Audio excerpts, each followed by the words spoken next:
12वीं क्लास में जब मैं 12वीं क्लास के बायोलॉजी में अभी एक आपको चैप्टर पढ़ा है, इकोलॉजी यूनिट्स के अंदर एक चैप्टर है ऑर्गेनिजम्स एंड पॉपुलेशन। पिछले क्लास में हमने स्टार्ट किया था, उसमें देखिए आज पढ़ाने जा रहे हैं ब्रांचेज ऑफ इकोलॉजी। इकोलॉजी के कितने ब्रांच है? ब्रांचेज मतलब होता है शाखा। इकोलॉजी में क्या क्या कौन सा ब्रांच आता है? It is based on organisation level. पहला और इकोलॉजी का जो ब्रांच है ना, ये किस लेवल पे बेस्ड होता है? ऑर्गेनाइजेशन लेवल पे। किस पे बेस्ड होता है? देखिए इसके अंदर कौन सा ब्रांच आता है? सबसे पहला जो होता है उसको होते हैं ऑट इकोलॉजी। क्या होते हैं? क्या करते हैं जी? Ought ecology. अब तुमसे पूछेगा ये ऑट इकोलॉजी क्या होता है? ठीक है, इकोलॉजी का एक ब्रांच है, शाखा। इसमें क्या चीज स्टडी करते हैं? देखो, study of the relation of a single species with its environment is known as autecology. कहने का मतलब ये हुआ एक स्पीशीज को ले रहे हैं, किसको ले रहे हैं? सिंगल एक जीव को ले रहे हैं, कोई भी एक जीव को ले रहे हैं और उस जीव का रिलेशन देख रहे हैं किसके साथ? इन्वायरमेंट के साथ। किसके साथ?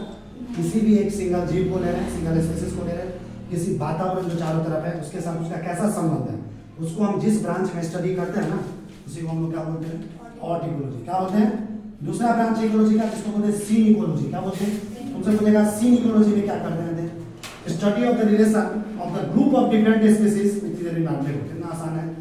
यहाँ पे एक स्पीशीज का रिलेशन देख रहे थे एनवायरनमेंट के साथ, वातावरण के साथ, और उसको स्टडी कर रहे थे तो ऑट बोले। अगर ग्रुप ऑफ स्पीशीज है, ग्रुप मतलब हुआ बहुत ज्यादा, 10 20 1000 10,000 लाख, बहुत अलग अलग जाति है, अलग अलग स्पीशीज है, अलग अलग कैटेगरी का, उसका हम रिलेशन देख रहे हैं, संबंध देख रहे हैं एनवायरनमेंट के साथ। कैसा संबंध है? दोनों एक दूसरे पे कैसे निर्भर है? स्पीशीज एनवायरनमेंट पे कैसे डिपेंड है, एनवायरनमेंट स्पीशीज पे कैसे डिपेंड है ना। उसको अगर स्टडी अगर ग्रुप ऑफ स्पीशीज को करते हैं, अलग अलग स्पीशीज को, उसको क्या बोलते हैं?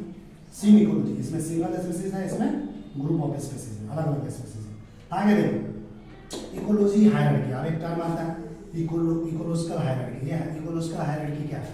हायरार्की एक बार तुमको और मिला होगा पढ़ने के लिए बायोलॉजी में। बायोलॉजी में जब 11वीं क्लास का शुरुआत होता है, जैसे हम लोग पढ़ाएंगे डाइवर्सिटी चैप्टर में, लिविंग वर्ल्ड। कौन सा चैप्टर? 11वीं क्लास में चैप्टर बायोलॉजी का सबसे पहला चैप्टर सीआरटी का द लिविंग वर्ल्ड। उस लिविंग वर्ल्ड में तुमको एक टर्म आया होगा हायरार्की। वहां पे पढ़ा हुआ किंगडम।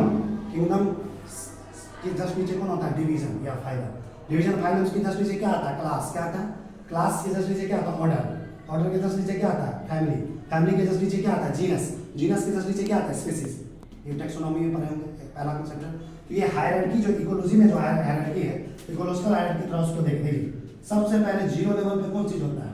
ऑर्गेनिज्म। क्या होता है? ऑर्गेन मतलब हम लोग, ऑर्गेन मतलब मानव, इंसान, प्लांट्स, पेड़ पौधा, जानवर, लिविंग ऑर्गेनिज्म, सजीव वस्तु जिसको जीने के लिए भोजन, पानी और हवा चाहिए। कोई भी प्लांट्स हो, एनिमल्स हो, ह्यूमन बीइंग्स, ऑर्गेनिज्म है। अगर ऑर्गेनिज्म मिलता है, एक ऑर्गेनिज्म बहुत सारा ऑर्गेनिज्म एक साथ मिल जाए तो क्या बनेगा? ऑर्गेनिज्म से क्या बनेगा? पॉपुलेशन। क्या बनेगा? पॉपुलेशन में ये बोले जनसंख्या। क्या बनेगा? पॉपुलेशन किसका बनेगा? स्पीशीज का बनेगा। किसी जाति का, जिस जाति का स्पीशीज जो कुत्ता है, कुत्ता का ऑर्गेनिज्म है, डॉग है तो डॉग का स्पीशीज का पॉपुलेशन बनेगा। कैट बना लिए तो कैट का बनेगा। ठीक है, फिर पॉपुलेशन फिर मिलके क्या बनाता है? एक बहुत सारा पॉपुलेशन अगर ग्रुप में आ जाता है, इकट्ठा हो जाता है तो क्या बनाता है? कम्युनिटी। कम्युनिटी भी अकेला नहीं होता है, कम्युनिटी भी ग्रुप में आके क्या बनाता है? इकोसिस्टम। इकोसिस्टम भी अकेला नहीं होता है, इकोसिस्टम ग्रुप में आके क्या बनाता है? बायोम। अब बायोम ग्रुप में क्या बनाता है? बायो से पूरा ब्रह्मांड आ गया इसमें। समझ में आ गया ना? फिर से बताइए, तुमको याद रखना पड़ेगा और डायरेक्ट परीक्षा में पूछ जाएगा। परीक्षा में नीट में ऐसा क्वेश्चन खूब आता है, हम भी दिए हुए नीट का एग्जाम, कई बार ऐसा क्वेश्चन पूछता है। कितना मार्क है वो बताएंगे ना अभी पढ़ाने के बाद। देखो ये जो ऑर्डर है ना, इस टाइप का क्वेश्चन क्या पूछता है? 4 का ऑप्शन दे देगा, कहेगा इकोलॉजिकल हायरार्की का करेक्ट ऑर्डर क्या होगा? Decreasing order. क्या बोलेगा? घटते हुए क्रम में। पहले बोलेगा बढ़ते हुए क्रम में। क्या बोलेगा? अगर बढ़ते हुए क्रम में बोलेगा तो ऐसे होगा, इससे ये बनेगा, इससे ये बनेगा। और घटते हुए क्रम में क्या होगा? इसके बाद ये, इसके बाद ये, इसके बाद ये। सबसे छोटा कौन भाई है ना? ये छोटा था, इससे बड़ा बड़ा है, इससे भी बड़ा कौन है? ये इससे बड़ा कौन है? ये इससे बड़ा कौन है? समझ रहा? तो क्या करा? जैसे ही हम ऑर्गेनिज्म से कहाँ तक जाते हैं? बायोस्फीयर तक जाते हैं, तो साइज क्या होता है? बढ़ता है। साइज क्या होता है? एक तो एरो दिखा रहे हैं यहाँ से लेके यहाँ तक, साइज बढ़ेगा। साइज बढ़ने से क्या होता है? कम्प्लेक्सिटी भी बढ़ेगा। कम्प्लेक्सिटी मतलब होता है जटिलता। क्या होता है? देखो एक जीव था तो थोड़ा कम कॉम्प्लेक्स था, 2 जीव आया तो और ज्यादा हुआ, 1000 आया तो और ज्यादा कॉम्प्लेक्स होगा। समझ रहा? यानी यहाँ से ऑर्गेनिज्म से हम बायोस्फीयर तक जाते हैं तो साइज भी बढ़ता है और साथ साथ क्या बढ़ता है? साइज के बढ़ने से क्या बढ़ जाएगा? कॉम्प्लेक्सिटी। क्या बढ़ेगा? लेकिन ये ऑर्डर तुमको याद रखना पड़ेगा। ऑर्गेनिज्म के बाद क्या आता है? बोलो। ऑर्गेनिज्म के बाद क्या आता है? पॉपुलेशन, सेम स्पीशीज का। पॉपुलेशन के बाद क्या आता है? कम्युनिटी। कम्युनिटी के बाद क्या आता है? इकोसिस्टम। इकोसिस्टम के बाद बायोम। बायोम के बाद बायोस्फीयर। से याद रखना पड़ेगा बिना देख के। फिर से बोलो। पहले आता ऑर्गेनिज्म, ऑर्गेनिज्म के बाद आता पॉपुलेशन, पॉपुलेशन के बाद कम्युनिटी, कम्युनिटी के बाद इकोसिस्टम, इकोसिस्टम के बाद बायोम, बायोम के बाद बायोस्फीयर। समझा? दोबारा पढ़ोगे याद हो जाएगा। आगे देखो अगला टॉपिक है ऑर्गेनिज्म। ऑर्गेनिज्म कहते किसको? ऑर्गेनिज्म का मतलब कौन सा ऑर्गेनिज्म? Living organism. कौन सा? लिविंग ऑर्गेनिज्म मतलब सजीव जीव। सजीव जीव या ऑर्गेनिज्म किसको बोलते हैं? ऐसा जीव जिसको जीने के लिए क्या चाहिए?